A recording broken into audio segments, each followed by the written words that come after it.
So now in this video, I just kind of wanted to talk about breadboard quality. So this is one that I got probably from a kit a long time ago, and just, you know, like a low price kit. I probably paid as much for this breadboard as that entire kit, and this breadboard is higher quality. I use this breadboard all the time, and it definitely makes better connections and stuff, even after all these years of mostly using it. So what we're going to do first off, set the meter to measure voltage. That's where I ran into a problem. I wanted to use the cheaper meter earlier on, and wasn't getting the voltages that I desired. So it was this circuit. So yeah, we got, you know, like 4.97 volts there. And so we lost a little bit out of that 5 volts, but you know, not a whole lot right there. Let's also take a look at, this wasn't as important. That's the alligator clips are already going backwards. I got negative voltage because the probes are backwards. Let's go to the load, see what's across the whole load, and again, I'm going backwards. But that's the nice thing about these meters. You put them backwards, you just get a negative voltage on there. So yeah, there you can see we lost a little bit more on the way there, but you know, we're still losing, you know, somewhere around about 1/10 of a volt. You know, not a ton, but there's a little bit of resistance in the wires and stuff. Next thing we're going to look at is current. So this power supply says, you know, 12 milliamps of current. It's probably trying to say a little bit above 12, you know, 12 or a little bit above, I should say. To measure current, we got to open the circuit. This one I don't have to move the probe for anything but high current, and I actually wanted to measure this with a different meter, but I think I must have blown a fuse in there or something. I'm not getting any current readings. You know, no current was flowing, the LED wasn't lighting up, but yeah, there we go. We actually got as much current basically as I wanted, and you can see it's going up a little bit as things warm up, which kind of makes sense. But in any case, I estimated probably about 13.6 milliamps of current, I believe, is flowing. So we already saw that the power supply said like 12 milliamps of current when we had the circuit. You know, it's showing how much current's flowing. So you know, this gives us a really good like estimate in milliamps of current, but not as precise as the multimeter. So I'm going to get this to measuring voltage, and we're going to grab this board. So you can see I got the header pins right there that the longer end are in the board, and otherwise I got the same setup. These jumpers I didn't take quite as much care to make them the proper length as my higher quality board, but otherwise, you know, they're set up basically the same. And so now I'm just going to transfer that circuit that we just measured onto this board right here, cheaper board. So already, like, I'm not getting the grip that I did with the other board. And yep, I got that lined up.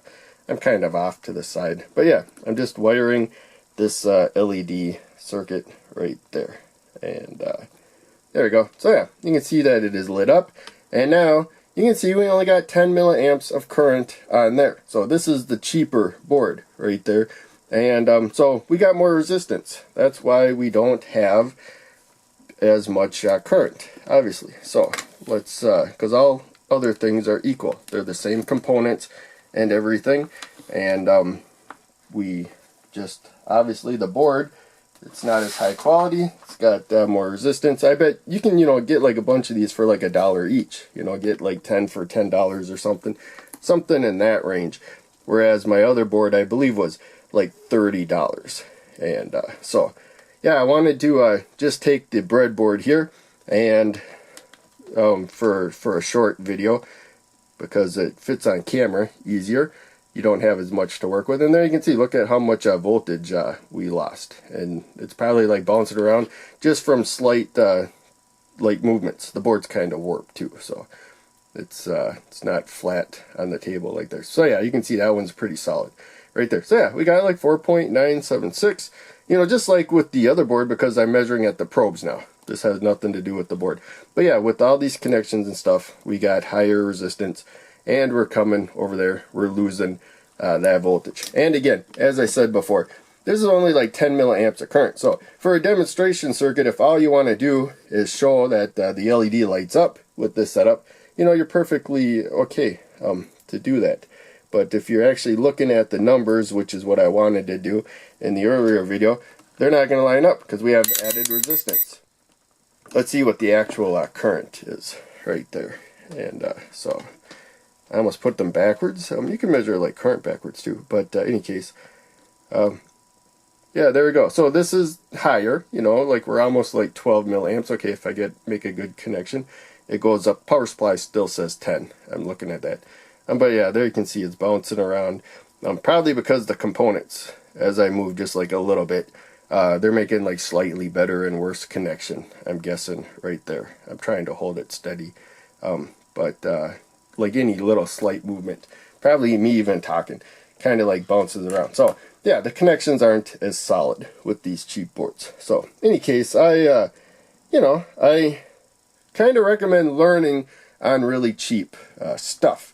Just realize you're not going to get the high quality circuits, you know, that you're going to get with higher quality boards and everything. And, you know, but that's okay. Just realize why you're not getting those numbers.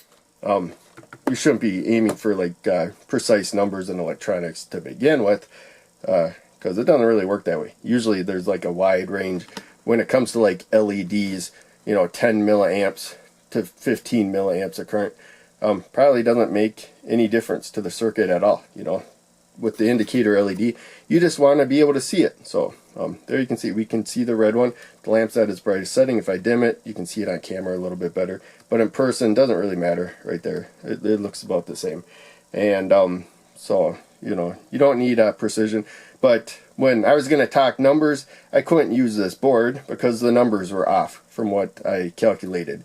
And so I had to use the higher quality board for that video. So in any case, that's really about it. I just saw a demonstration, or I thought a situation I should say, where I thought it'd be good to make a video for people completely new to electronics. You got to be aware of the limitations of everything that you're using. So that's it. Thanks for watching. Make sure you check out one of the other videos I'm posting on the screen, and check out the links down below. They all help out a lot. I'll see you in the next video.